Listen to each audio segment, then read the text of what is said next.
నక్షత్రముల సంఖ్యను ఆయనే నియమించెను.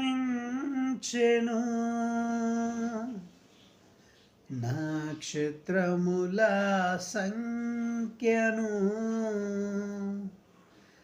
ఆయనే నియమించెను. వాటికన్నీయు పేరులు పెట్టుచున్నవాడని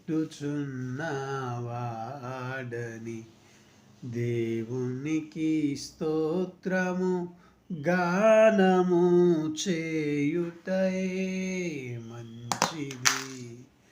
మనమందరము స్తుతి గానము చేయుటయే మంచిది.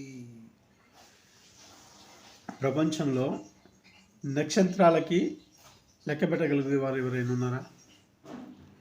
లెక్క పెట్టడం కాదు, దేవుడంట వాటిని సృష్టించిందంట, వాటిని పేరు పెట్టి పిలవగలిగినటువంటి సమర్థుడంట. ఆయన గొప్పతనాన్ని వివరించడానికి ఇది ఒక్కటి చాలదా? నక్షత్రాలు ఎన్ని వేలు లక్షలు కోట్లు ఉంటాయి ఆకాశంలో. ఒక్కొక్క పాలపుంతలో ఎన్నెన్ని నక్షత్రాలు ఉంటాయి, ఎన్ని అలాంటివి ఉన్నాయి.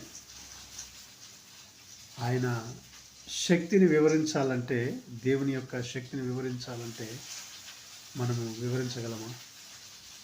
ఆయన బలానికి సాటి ఆయనే, ఆయన జ్ఞానానికి సాటి ఆయనే, ఆయన జ్ఞానానికి సాటి ఆయనే. ఆయనను పోలిన వారు ఎవరు లేరు. అలాంటి దేవుడు మనకు తోడై ఉన్నాడు. కాబట్టి దిగులు చెందక ఆయనకు ప్రార్థన చేస్తూ ఆయనతో కూడా ఈ లోకంలో నీతో కూడా ఆయనతో కూడా నీవు జీవిస్తూ ఈ లోకంలో వచ్చేటువంటి ప్రతి ఇబ్బందిని ఆటంకాన్ని ఎదుర్కొని జీవించడానికి దేవుడు నీకు శక్తినిచ్చును గాక. ఆమేన్.